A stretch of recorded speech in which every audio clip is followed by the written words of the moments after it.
आपणा सर्वांचे आणि लोकप्रिय आणि कार्यक्षम खासदार सन्माननीय आढळरावदादा पाटील यांच्या प्रचारार्थ गाव भेटीचा दौरा आज आपल्या गावामध्ये होत असताना या निमित्तानं उपस्थित असलेले भारतीय जनता पक्षाचे अध्यक्ष, शिवसेनेचे प्रमुख, जिल्हा परिषदेचे सदस्य माऊली आबा कटके, उपाध्यक्ष आणि सर्व भाजप सेनेचे पदाधिकारी, मान्यवर, ग्रामस्थ, त्याचप्रमाणे RPI रासपचे सगळे कार्यकर्ते, पदाधिकारी, बंधू आणि भगिनी, खरं तर आज आपणा सर्वांचं आराध्य दैवत छत्रपती धर्मवीर संभाजी महाराजांचा पुण्यतिथी सोहळा संपन्न होत असताना सकाळपासून आपल्या जिल्ह्याचे पालकमंत्री, पुणे शहराचे महायुतीचे उमेदवार, त्याचप्रमाणे खासदार साहेब यांच्या समवेत आम्ही सगळे वडूला दर्शन घेऊन तुळापूरच्या पालखी सोहळ्यात सहभागी होऊन आखाड्याचा शुभारंभ करून या ठिकाणी आलेलो आहोत. निवडणुकीचा आखाडा सुरू झालेला आहे आणि आपल्या सगळ्यांच्या लक्षात आलं असं की गेल्या 20 दिवसामध्ये ज्या पद्धतीनं या देशाचं राजकारण महायुतीला अनुकूल झालेलं आहे आणि ती अनेक पक्षांची आघाडी झाली, त्याच्यामध्ये फार मोठी बिघाडी झाली आणि जवळपास या देशाचे पंतप्रधान नरेंद्रभाई मोदी पुन्हा प्रचंड मतांनी होतील असा विश्वास निर्माण झालेला आहे. आणि म्हणून खासदार साहेब आपल्याकडं दुसऱ्यांदा 2 निवडणुका जिंकल्या, खेडमधून 1 जिंकली, 3 त्यांच्या निवडणुका झाल्या, 3ही चांगल्या मतानं जिंकल्या. पहिली निवडणूक त्यांनी जिंकली 20,000, दुसरी निवडणूक जिंकली त्यांनी 1,20,000, 1,78,000, तिसरी जिंकली 3,04,000. आता चौथी चौकार 4 लाखाच्या फरकानं आपल्याला निवडून द्यायचं आणि तशी तयारी आहे. आम्ही शिरूरमधला दौरा एकत्रित केला आणि मागच्या आणि आताच्या वातावरणामध्ये काही बदल नाही. समोरनं उमेदवार बदलता बदलता शेवटी अभिनेतेवाले, निदान त्या निमित्तानं तरी गर्दी होईल, पण गर्दीचं रूपांतर कधी मतात होत नाही. त्याचं कारण असं आहे की आपल्या सगळ्या ग्रामीण भागातल्या माणसांना ग्रामीण भागातले पायाभूत सुविधा होण्याच्या अपेक्षा असतात. लोकप्रतिनिधी काय करतो हे सगळं पाहत असतात ते, आणि म्हणून मूळ दळणवळण रस्त्यांची फार मोठी गरज आज आपण पाहिलं तर तुळापूर ते भावडी हा दादांनी पंतप्रधान ग्रामसडकमध्ये रस्ता केला आणि आता मुख्यमंत्री ग्रामसडकमध्ये भावडी ते वाघोली हा रस्ता पूर्ण होतोय. म्हणजे खऱ्या अर्थानं स्वातंत्र्यानंतर हे भावडी गाव मुख्य प्रवाहामध्ये आलं असं म्हणलं तर चुकीचं होणार नाही आणि त्यामुळं एक समाधानाचं वातावरण आहे. विकासाच्या दृष्टीनं शेतीला पाणी लागतं. पाण्याच्या संदर्भामध्ये अतिशय टंचाईचा काळ असताना सुद्धा आज आपल्या भागामध्ये भामासखेड, आमच्याकडं चासकमान, पलीकडं डिंबा आणि इकडं वडिवळे, खडकवासला, या सगळ्या याचा जर विचार केला तर खासदार साहेबांनी आणि आम्ही मिळून अतिशय चांगलं नियोजन केलेलं आहे. आत्तापर्यंत रब्बीची पिकं वाचवलेली आहेत आणि शेतीचं पाणी करत असताना आता पुढच्या 2-2.5 महिन्यामध्ये पिण्याला पाणी कसं पुरवं याचं सुद्धा चांगलं नियोजन केलेलं आहे. म्हणजे शेती, पाणी, पिण्याचं पाणी, विजेच्या संदर्भामध्ये आपल्याला माहिती आहे पूर्वीचा काळ आता खूप बदलला. चांगल्या पद्धतीनं विजेचं इन्फ्रास्ट्रक्चर उभं राहिलेलं आहे आणि त्या संदर्भामध्ये कामं केलेली आहे. लोकल स्वरूपामध्ये जवळपास बावडी येथे सभामंडप बांधणे, 25-15 20 लाख दिलेत. बावडी भामगर वस्ती रस्ता करणे 10 लाख रुपये 25-15 दिले. बावडी येथे हांडगर वस्ती रस्ता करणे 10 लाख दिलेले आहेत, ज्याचा उल्लेख आता सरपंचाने केला. तो 8,53,00,000चा रस्ता आता पूर्ण होत आलेला आहे. त्यानंतर बावडी येथे हायमास बसवण्यासाठी 25-15 3 लाख दिलेले आहे. आणि जिल्हा नियोजन समिती अंतर्गत जिल्हा गौण खनिज मधून 10 लाख रुपये त्या ठिकाणी आपल्यापर्यंत पोहोचवलेले आहेत. हे नुसत्या बावडी गावामध्ये नाही, खासदार साहेब आम्ही फिरतोय, प्रत्येक गावात गेल्याच्या नंतर आम्ही आपलं पान काढतो. समोरचे म्हणतात खासदारानं काय केलं, तांडामधून 20 लाख. म्हणजे आम्ही विसरतो पण गावातली लोक विसरलेली नाहीत, ही वस्तुस्थिती आहे. आणि समोरचे टीका करायचं म्हणून टीकात्मक, खासदारानं काय केलं, खासदारानं किती फंड दिला.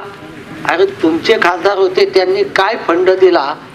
माझ्या माहितीप्रमाणे ज्या आढळराव दादांच्या 10 वर्षाच्या आधी सगळे खासदार काँग्रेस राष्ट्रवादीचे झाले, पवार साहेब झाले, अजित पवार झाले, 1 रुपया फंड त्यांनी कुठेही दिला नाही.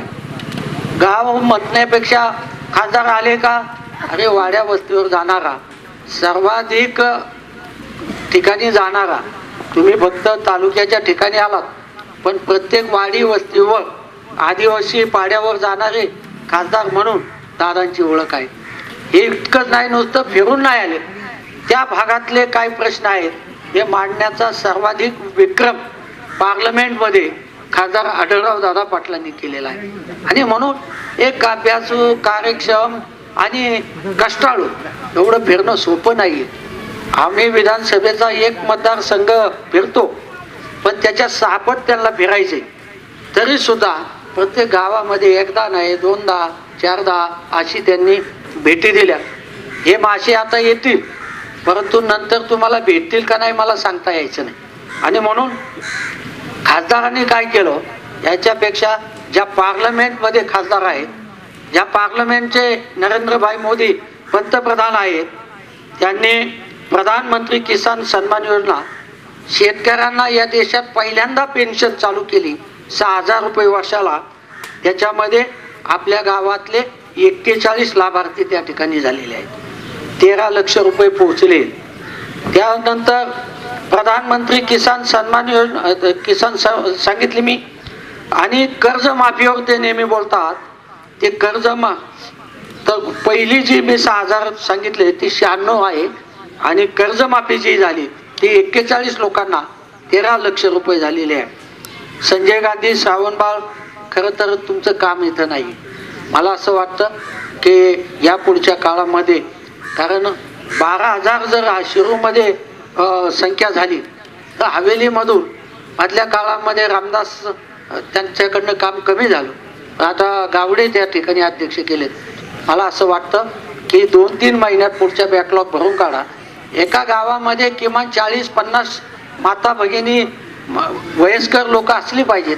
600 रुपये महिन्याला डायरेक्ट त्यांच्या खात्यात येतात.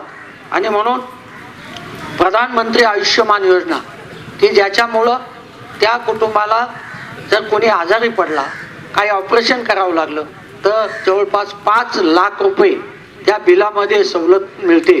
आणि ते 69 कुटुंबांची यादी त्यांना सर्टिफिकेट पाठवलेले आहेत, घरपोच झालेले असतील असे 69 लोकांना तो लाभ झालेला आहे. कृषी यांत्रिकी शेतकऱ्यांच्यासाठी 15 वर्ष त्यांची सत्ता होती, एकाला कुठं नांगराचा फाल दिला नाही. पण आपल्या सरकारनं मग रोटावेटर, ट्रॅक्टर, पॉवर टेलर, म्हणजे हे सगळं दिलेलं आहे. अगदी नांगराचा फाळ त्याच्यामध्ये नव्हता, तो सुद्धा मागच्या अधिवेशनामध्ये शेतकऱ्यांची मागणी आहे. म्हणून आता येणाऱ्या आर्थिक वर्षामध्ये नांगरासह त्या ठिकाणी आपल्याला कृषी यांत्रिकी मार्फत अवजारं मिळणार आहेत. आणि ती सुद्धा आपल्या गावामध्ये जवळपास 34,650, जवळपास 45,000 आणि 1,25,000 अशा पद्धतीचं 3 शेतकऱ्यांना त्या ठिकाणी अनुदान प्राप्त झालेलं आहे. आणि म्हणून एका बाजूला आपल्याकडं कामं किती केलेत हे सांगता येणार, त्या ठिकाणी यादी मोठी आहे. दुसऱ्या बाजूला यांनी काही न केलेलं आणि आता फक्त आम्हाला त्या ठिकाणी संधी द्या. आणि म्हणून कुठल्याही परिस्थितीमध्ये आपल्याला माहिती आहे की लोकसभा 6 मतदारसंघ आणि त्यामुळं खासदार साहेब येतील. आता माऊली आबा आमचे अध्यक्ष उपाध्यक्ष हे सगळे आता रासपचे सुद्धा कार्यकर्त्यांची आमची बैठक झाली. त्यामुळं आपण सगळे त्या ठिकाणी एकत्र येऊन त्या भागामध्ये आपल्याला मोठ्या प्रमाणामध्ये फिरावं लागणार आहे, लोकांपर्यंत पोचावं लागणार. आम्ही काय केलं ते सांगावं लागणार आहे. आणि यांनी काहीच न करता हे कसं चुकीचं बोलतात हे सांगावं लागणार आहे. आणि म्हणून आज नरेंद्रभाई मोदींची प्रतिष्ठा म्हणजे त्यांनी देशाची प्रतिष्ठा आणि पद जगात वाढवलेली आहे. आणि म्हणून त्यांना टीका काय करावी हे सुद्धा कळत नाही. आणि टीका करत असताना तुम्ही जर पाहिलं असेल तर एअर सर्जिकल स्ट्राईक झाला. शरदराव पवार साहेबांवर बोलू नये कारण ते पण संरक्षण मंत्री होते. पण सुरुवातीला काय म्हटले की एअर सर्जिकल स्ट्राईक झालाच नाही, पेट्रोलचे बॉम्ब टाकले. तिकडून ममता बॅनर्जी बोलल्यानंतर ते बोलायला लागले अनेक लोक. आता ते झाल्याच्या नंतर म्हणले एअर सर्जिकल स्ट्राईक मध्ये ते आतंकवादी किती मेले त्याचा आकडा द्या. आता ते आकडा कसा येत नाही बाहेर, पाकिस्तान कसा दडवतोय, जगातले काही पत्रकार तिथं कसे पोचले, हे जसं आलं तर मग म्हणले की एअर सर्जिकल स्ट्राईक करण्याचा सल्ला आम्हीच त्यांना दिला होता. म्हणजे इतकी त्यांची वाईट अवस्था आहे, ही वस्तुस्थिती. आणि म्हणून ते खोटं बोलणं एवढंच त्याच्या हातात आहे. पण एक सांगतो की कुठल्याही परिस्थितीमध्ये भारतीय जनता पक्ष शिवसेनेची युती झाल्यामुळं पुणे जिल्ह्यातल्या 4ही जागा पुणे शहर, बारामती, मावळ, शिरूर हे निवडून येतील अशा पद्धतीचं वातावरण आज आहे. आपली जबाबदारी आहे की आपण आपलं गाव पहिलं बघा, आपला बूथ पहिला बघा. आपले खासदार निवडून तर जाणारच आहे, परंतु प्रचंड मताने निवडून देऊन मला असं वाटतं की नरेंद्रभाई मोदींना पंतप्रधान करण्यासाठी एक शिवसेनेचा एक जबरदस्त शिलेदार 29 तारखेला पाठवण्यासाठी आपण त्या ठिकाणी आपण धनुष्यबाण याच्यावर आपण मतदान करावं. आणि ते मतदान करत असताना मॅक्झिमम मतदान कसं होईल, उन्हाळ्याचे दिवस आहेत, यात्रा चैत्रीच्या चालू होतील आता. आणि मग आपली जबाबदारी सगळ्यांची आहे की जागच्या जागेवर लय तिकडं बारामतीत काय चाललंय, मावळात काय चाललंय, याच्यापेक्षा आपलं काय चाललंय हे तपासून घ्या.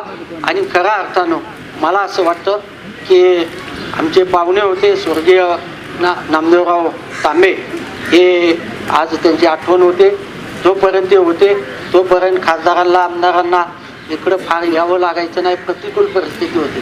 पण आज त्यांची आठवण होते. पण आज तुम्ही सगळे त्यांच्या जागेवर भक्कमपणानं हा गड राखताल अशी आशा व्यक्त करतो. आणि भावडीचं नंबर 1चं मतदान झालं पाहिजे आणि होणाऱ्या मतदानात नंबर 1चं मतदान तुम्ही केलं पाहिजे अशी माझी अपेक्षा व्यक्त करतो आणि या ठिकाणी थांबतो.